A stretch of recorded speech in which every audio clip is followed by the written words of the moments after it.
आदरणीय उपस्थित महानुभाव, निर्णायकगण व मेरे प्रिय साथियों, मैं काव्या मिश्रा। आज की इस वाद विवाद प्रतियोगिता का विषय है राष्ट्रवाद, अंतर्राष्ट्रीय शांति व भाईचारे के लिए खतरा।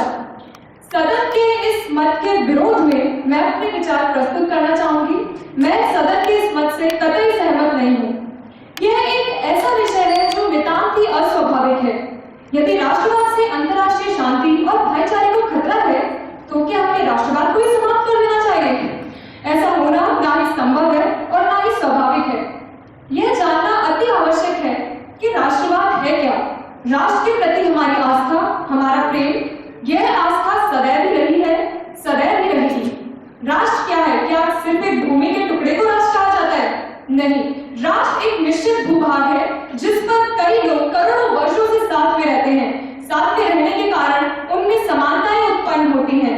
वह अलग जाति, अलग धर्म के होने के बावजूद अपनत्व की भावना महसूस करते हैं तथा वह राष्ट्रवादी तो है जो उन्हें एक सूत्र में बांधता है। तथा आज हम जानते हैं कि वर्तमान युग में आने जाने के साधन उत्पन्न हो गए हैं। इन साधनों के कारण अंतर्राष्ट्रीय स्तर पर लेन देन कई गुना बढ़ा है, चाहे वे सांस्कृतिक हो, चाहे वे आर्थिक हो। आज हमारे देश के करोड़ों लोग विदेशों में रहते हैं तथा विदेशों के कई भिन्न देशों के लोग हमारे देश में रहते हैं। हर जगह का अंतर्राष्ट्रीयकरण, दैट इज इंटरनेशनलाइजेशन हो रहा है। यानी ऐसी कई अंतर्राष्ट्रीय संस्थाएं हैं जो सभी देशों की राजनीतिक व्यवस्था, अर्थव्यवस्था, शिक्षा व्यवस्था, इन सब का इंटरनेशनलाइजेशन कर रही है। तथा कई दूरदृष्टि लोगों का तो ये भी कहना है कि वो समय दूर नहीं जब वन वर्ल्ड गवर्नमेंट या वर्ल्ड विदाउट नेशनल फ्रंटियर के बारे में सोचा जाएगा। राष्ट्रों का अस्तित्व सदैव रहा है, सदैव रहेगा। और ये जो आइडिया है वर्ल्ड विदाउट नेशनल फ्रंटियर, मेरे मत में अभी ये कुछ दूर है, परंतु राष्ट्रों का अस्तित्व रहेगा तो राष्ट्रवाद तो रहेगा ही। सदन का मत इस अर्थ में अधूरा है कि राष्ट्रवाद हमारी अंतर्राष्ट्रीय शांति व भाईचारे के लिए खतरा है। जो खतरा है वो राष्ट्रवाद नहीं है, वो राष्ट्रवाद का उग्र रूप है, वो विकृत रूप है राष्ट्रवाद का खतरा। अगर हम ऐतिहासिक परिदृश्य में देखें तो जर्मनी के तानाशाह हिटलर व उसके राजनीतिक सहयोगियों ने मिलकर वहां के निवासियों के मस्तिष्क में यह भरना प्रारंभ किया कि तुम तो आर्यों की प्लूटोनिक शाखा हो, तुम तो इतने महान हो कि मानो ईश्वर ने तुम्हें धरती पर राज करने के लिए उत्पन्न किया हो तथा तुम्हें उस ईश्वर की इच्छा का पालन करना चाहिए।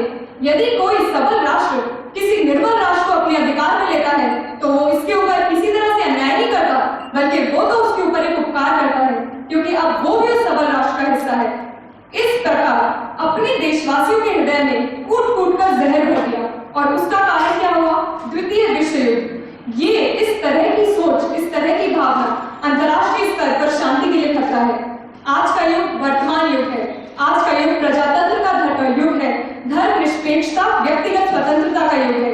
आज हम सब हमारा देश तथा कई देश प्रजातंत्र को ही मान रहे हैं। अगर हम पुरातन काल में जाएं तो तब छोटे छोटे देश हुआ करते थे, कुछ बड़े भी, तो वो एक राष्ट्र धर्म घोषित कर दिया करते थे तथा उसी राष्ट्र धर्म को माना करते थे।